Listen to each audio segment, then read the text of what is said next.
Sorry about the delay. We're back. So we've got another round 2 game for the Warchief Club 13, the Devil's Round. We've got Trakor as the Red Trunks Chinese player against the Blue Trunks Germans, the HRE. Sorry, I call them Germans. AoE3 Instinct.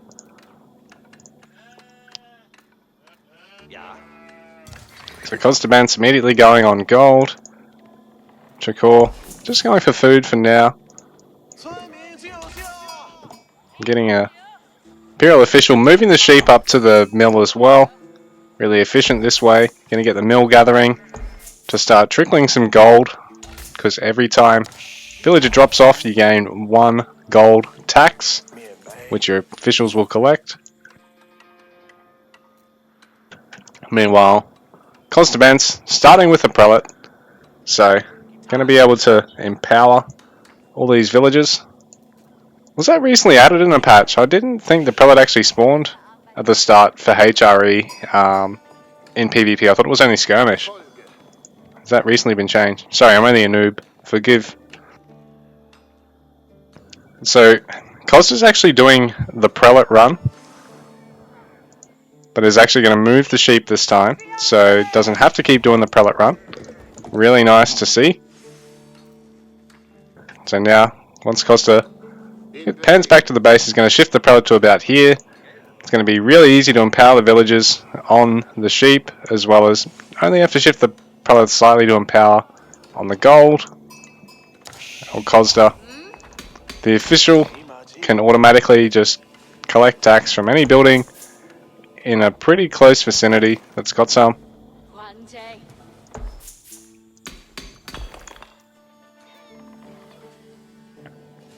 And I mean, there's only 2 villagers on the mining camp. I think you might have even turned off the automatic tax collection.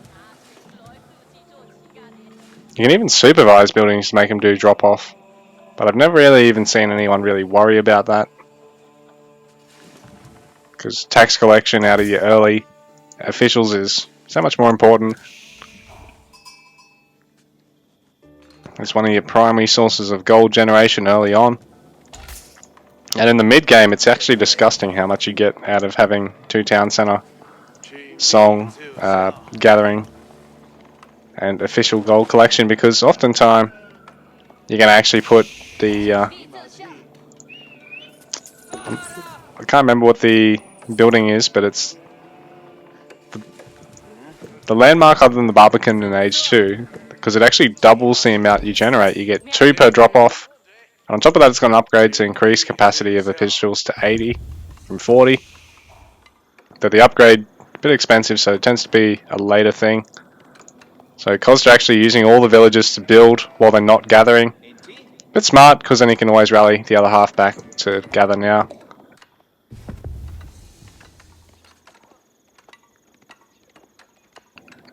The prelate probably could afford to move back here and empower the food gatherers, because I think it's 4 to 3.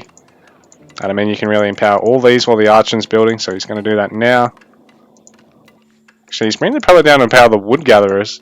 So he's going to empower, and then put them in the archon. So pretty good use of the prelate. Not perfect, but still pretty good. Trakor forced to distance gather the wood here for a bit, but he's going to go for a camp now, because he's got to 50. Hasn't gone to wheelbarrow just yet. Mostly just been worried about getting the gold and the food for the age up at this point. Barbican on the way with only a single villager. Quite efficient. So Trakor also pretty good. I don't know about optimal. I don't play Chinese enough to really comment. I barely play HRE enough to really comment about efficiency on prelate use. But I mean, this is pretty good. It's empowering the main resources to get to castle anyway. Not a huge bunch of wood gatherers, and I mean, at this stage you can probably afford to throw down a second prelate once you get a couple more wood gatherers.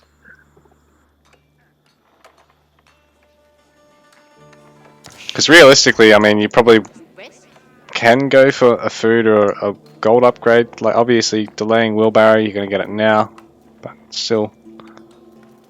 Bit of gold in the bank for Kosda. Trakor taking a wheelbarrow now as well, as the age up's kicking in. So one official, and I think one prelate at this point. Neither player really worried about military, but we've got Song Dynasty coming in for the Chinese player, committing to the second landmark in an age for China. Actually gives you a different dynasty bonus.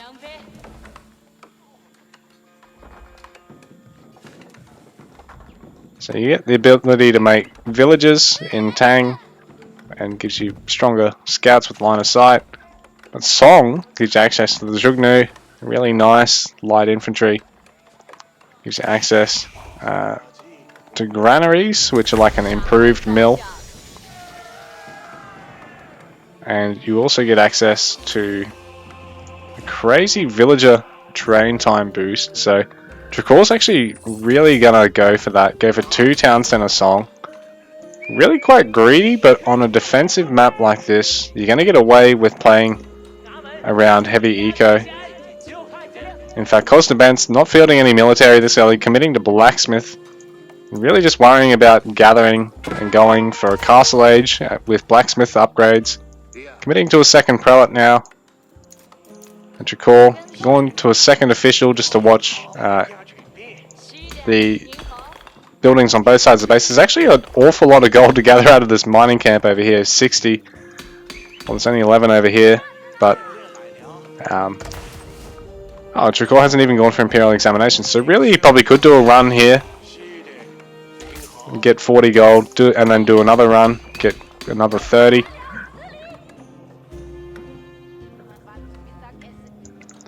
So he must have actually turned off automatic collection. For some reason it says it's on, but it looks like Trakor hasn't got it enabled, because with automatic collection, they will no joke go and pick up off the facilities when they've got fucking 6 gold on them. I'm not going to bother standing there doing nothing. They want to collect your tax, man. They ain't fucking around.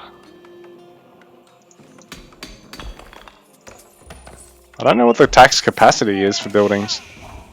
I suppose the academy's only right beside it, so you can... Can you drop off at the academy? Yeah, you can. So he's turned it on for this one, turned it off for this guy for some reason. So this one's doing a run around the whole base. 75 gold to collect here. What the fuck is going on? But a nice early second town center here. He's not empowering, is he? Oh, he is supervising.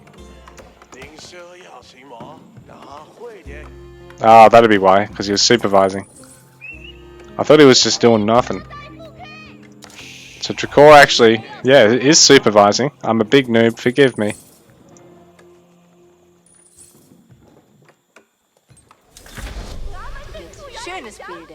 So I'm learning something new every day about China. The Civ is actually much more complex than I thought. So KosdaBence going for a quick Regnitz.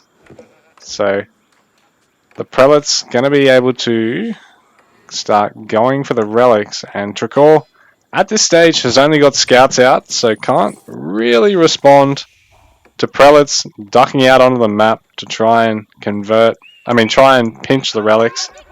And the beauty of the Regnitz is the triple relic generation rate for 2 relics, and then on top of that you can always just build a monastery and put the other relics in that. So Kosda needs to just come back quickly and deposit. Probably won't take too long. There we go. Because you'll want to use this to try and go for the other relic at the top, or go back to empowering for the time being, just to add some more production. Trakor going to start walling off. So we're 10 minutes into the game. Neither player is really invested into any military. This is most games against China on a fairly defensive map, because the Chinese player is going to go for 2 TC Song and just switch between supervising and tax collection. Us lower level players, we just worry about leaving automatic tax collection on, ignoring the whole supervised tech, and just trying our luck there. But that's shitloads of gatherers, so 20% extra drop off. It's quite nice, and then on top of that, if you take eco techs out of the building, they're out faster. KosdaBence has already managed to squeeze in some knights though. Well, squeeze in a knight, and he's going to start getting some more out. So Trakor's wall-off denied for the time being. It'll take a while to get that outpost though. And so this gives Kosda the time to prepare. I mean, gives Trakor the time to prepare, get his own spears. He's got 2 TCs. He's got the barb. He's going to be able to defend pretty much anything under his own base for the time being. Kosda's going to have to really get siege to try and push into this. But saying that, Kosda has map control, so with effectively 6 relics in his possession already, gonna go grab another one.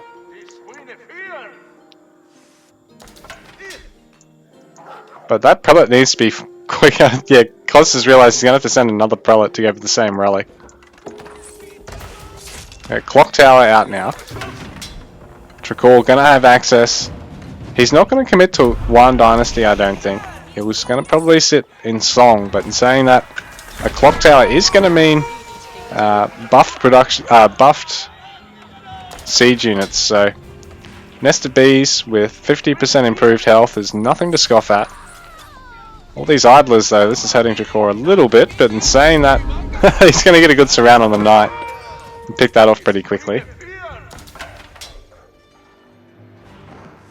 But Kosda gonna grab both sacred sites.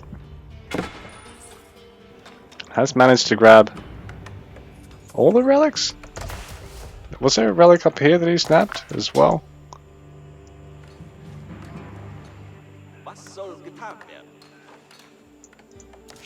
Yeah, so Kosda going 5-0 on relics, and with Regnitz, what's that? Effectively 9 relics. So this gold income is going to be ridiculous. But Trakor is actually ahead with the 2 TC Song boom, or Song 2 TC boom I should say. And for now, he's really only worried about fielding the counter to the knights. Just a couple of spearmen here and there. So Trakor, 46 eco, 10 military. 37 eco, 8 military for Kosda. But bearing in mind, empowerment is going to be... Well, I suppose the officials... Officials with their supervision is probably just as strong as empowerment for the HRE. Or maybe not quite. Trakor's going to get a good amount of... Kosda's going to get a great amount of gold gen, because Sacred Sites is effectively pushing that relic disparity up to 11. It goes to 11. But Trakor now going to secure one of them, so it's only going back to 10 gold generation mechanics. Bearing in mind, Trakor not really able to pinch this one back until he gets some of his monks, so he's got to build a monastery.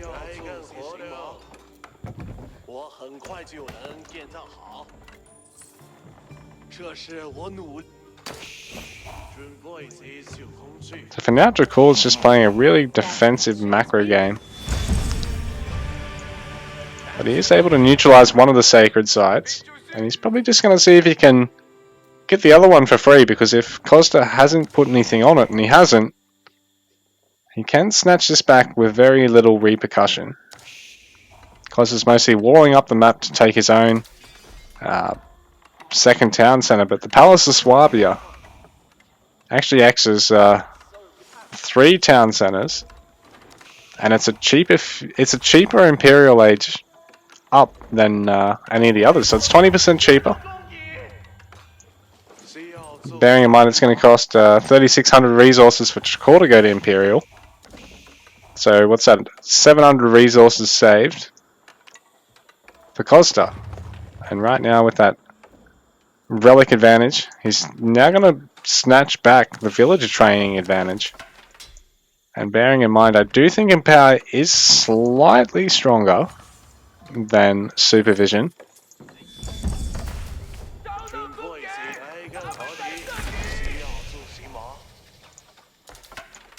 So Costa going to imp.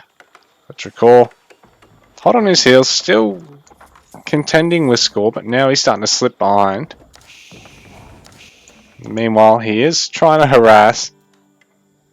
Going to possibly pick this prelate off, which would be a nice catch for him, because they are, I think they are only 100 gold, which is pretty cheap for a monk unit. Most of them are 150. Oh, he's not quite able to. Trakor, try to pick up a villager over here. That's a rough gap for him because, I mean, yeah, that's a rough gap for Costa because Trakor going to be able to squeeze through there.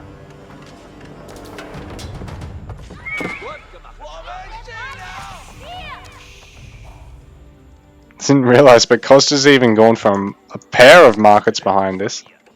Very greedy stuff. He hasn't actually got the rally set up for the second market though, so it's just sort of pumping out caravans that aren't going anywhere. And Trakor is inside his base with a spearman at the moment.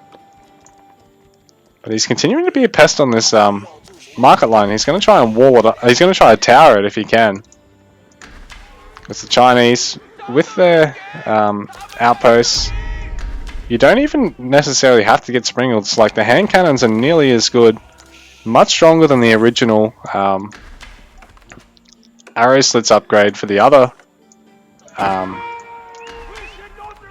other Civs towers.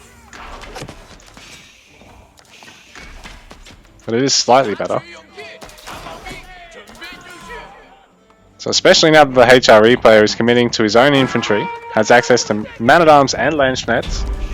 So both of those units up against Spearmen, really, it's a nice trade for the HRE player. But the Chinese player, Trakor, he's already started getting some monks. He's not going to be able to get any relics early on, but this way he contends sacred sites and he can start really getting some more expensive units out in the field than just spearmen. So he started his clock tower, nest of bees. He hasn't. Oh, and he started man-at-arms. He hasn't really added any other production facilities yet, but they will be on the way shortly.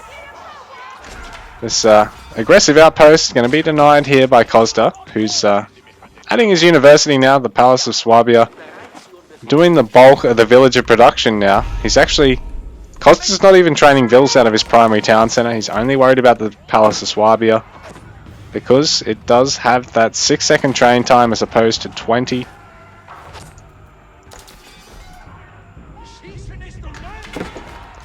But Trakor can't afford to actually take a fight against Kosda unless he's got the support of the towers at the moment. But in saying that, the monastery and the blacksmith for Kosda are under a bit of threat. So now Trakor has the map control, has stone walled this south side of the map, and the north side's exposed, but that's where he's pushing from. So as long as he doesn't overstay his welcome and he sits under his towers, he might be able to make this work. The spears are going to have to get out of there, but there is a bit of damage done to the monastery. Meanwhile, this outpost with its springwood upgrade going to be able to pick off any of the low men-at-arms. And there are palace guards, sorry. I did say man-at-arms for the Chinese player, but a palace guard, they're equivalent. So slightly squishier than man-at-arms, but slightly faster moving. And a really nice heavy melee unit to have. Kosda going to be able to get bombards now. Really be able to make short work of towers. So they do about 500 damage a shot. Versus the structures. So now Kosda, his market line can breathe a sigh of relief. He's going to start rallying caravans and start caravan production once again. So the bombard, as you just saw there, blows towers apart with 2 hits. Upgraded fortified towers, 4 hits. So now Kosda, the pressure's on. He's got to try and hold on. He's got the sacred site control. He's setting himself up to possibly go to Imperial, but he's really a little bit food-starved at the moment. While the HRE player, Kosda, it's been a nice, clean macro and tech to feudal. I mean tech to imperial. He's got the palace swabber. He's got that double market production as well. So he's effectively got 3 town centers and 2 markets pumping. He's not even worried about his initial town center anymore, like I said. But I think if he really wanted to take it to 11 with his eco production, he could start producing out of there again. Meanwhile, 2 TC Song. It's fed Trakor pretty well, and now he's gone to imperial. So he did manage to actually squeeze in a imperial landmark somewhere. Where is it? The Spirit Way. So he's going to actually be able to make cheap Jugnews and hand cannons now, and go to get grenadiers later on, so he can get some. Yeah, if he gets Ming Dynasty, he can get some grenadiers later on. For now, he just needs hand cannoneers, some melee, and some nested bees. And he can try and hold off against Kosda, but Kosda's going to be able to defend, pinch the Sacred Site, deny that win condition for now. Oh, I didn't realize, but Kosda's blown a chunk in Trakor's wall. Going to be able to deny the keep as well. So it's not even going to finish in time, which means the bombards can pretty much even just ignore it and keep pushing through the walls.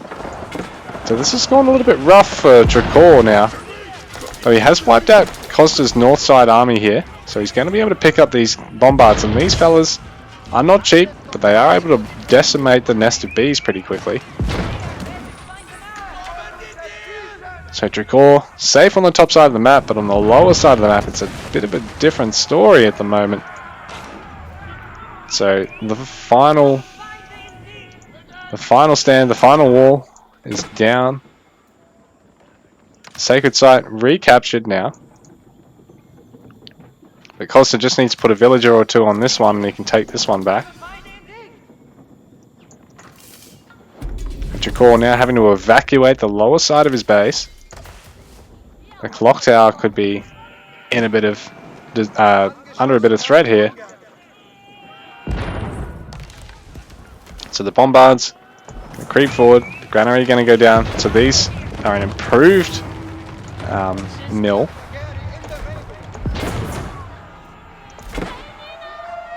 Bombards being used to single out the hand cannoneers.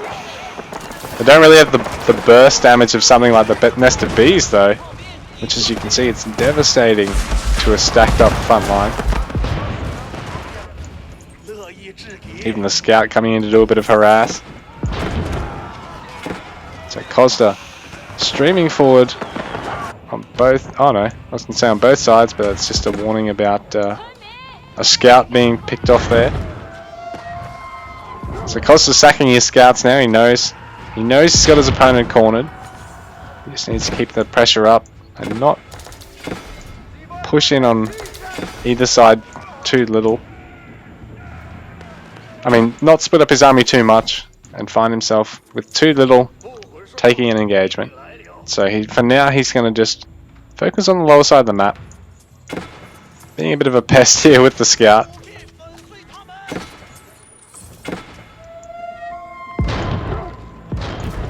Oh, and the cannon, the bombard are going to pick off another house there. I mean another.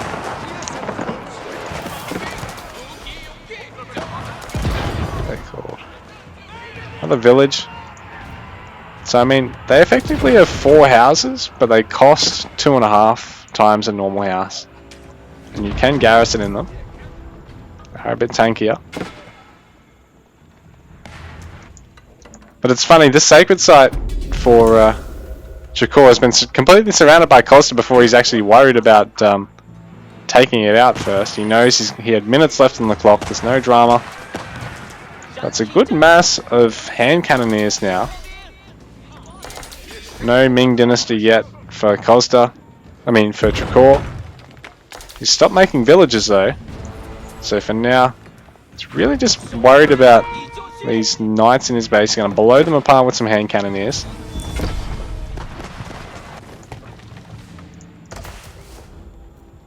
Speaking about blown apart, this clock tower, not long for this world. 2 or 3 shots left for it, and it does fall. So Kosda now going to try and push the 2 town centers of Trakor.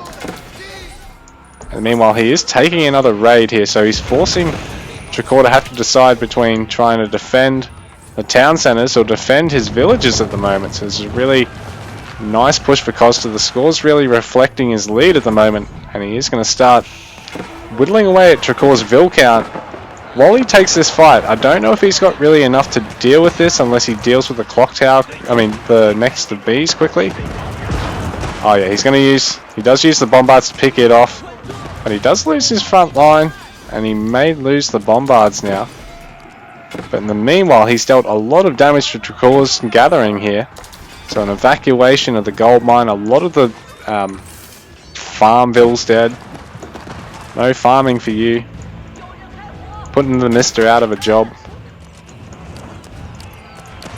But with an aggressive keep and starting to outpost creep his opponent, and with some mid-map production here, KosdaBence can back this up quite easily and continue to be a pest to Trakor at the moment, who's forced to try and actually restart an economy and get some siege workshops up on the top side of the map here. Meanwhile, the main economic district of Trakor's base has really been put into inaction. So Trakor spanning up here to gather as much wood and food as he can. And he's got plenty of gold here. He's still got control of that sacred side, but bearing in mind KosdaBence is sort of locked off on that side of the map as well, getting just as much gold from the lower side of the map. And the knights, I think they do still fare pretty well against hand cannoneers. Like ideally you still want some form of front line against them. But Trakor's been able to clean up those knights for now. But his eco, 84 vils and 32 military to 131 vils and 131 vils and 47 military. Trakor's done well to keep his eco going, but in saying that, Kosda is just powered forward with, you know, double caravan, triple vil production. He's cut vils now. He's just adding the last couple of caravans. But now Trakor punishing Kosda's gathering up here, and he can always look at leapfrogging with some towers or a keep to try and deny the market line and force Kosda to take the pressure off. But in the meanwhile, Kosda setting up to try and pinch Trakor's sacred site, because there's nothing really to defend this. Well, Kosda's got plenty of fallback option here with this keep and all this production. So yeah, Kosda slowly maintaining and growing his lead despite Trakor's best efforts, but Trakor is doing well to hang on. He can look at interrupting this market if he gets just a little bit more wood. He gets a little bit of stone for some emplacements. But he has to be quick because Kosda creeping forward with the vils, with the outposts. The vils are going to pretty much fall for free there, except for a couple. And now this is rough for Trakor. He probably needs to back out here. Getting some good kills there on Kosda's army, but he can't stick around. That bombard needs to get out of there quick. And Kosda's thinking, ooh, I can take out that clock tower now. Really put the pressure on Trakor, because now there's a sacred victory win-con inbound for Kosda. He's managed to actually catch Trakor's villages here before they've managed to try and tower up the market line, and things are looking really swell at the moment for KosdaBence. Taking an engagement on Trakor, it's not working out as well as he'd hoped, I think, because there is a Springwood here to back this up and a bombard. And plenty of hand cannoneers in that tight little choke.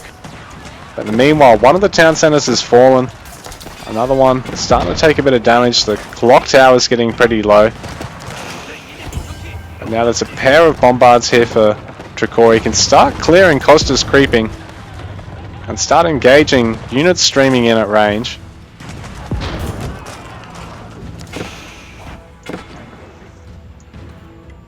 Yeah, Kosda holding on that sacred site. There's nothing there to defend this, so really Trakor could put a villager on it and then put another one on it to tower around it. but he's just that locked up for control and doesn't have a lot of gold in the bank. He's got plenty of wood in the bank though now, but he probably needs to get some more gold gathering incoming.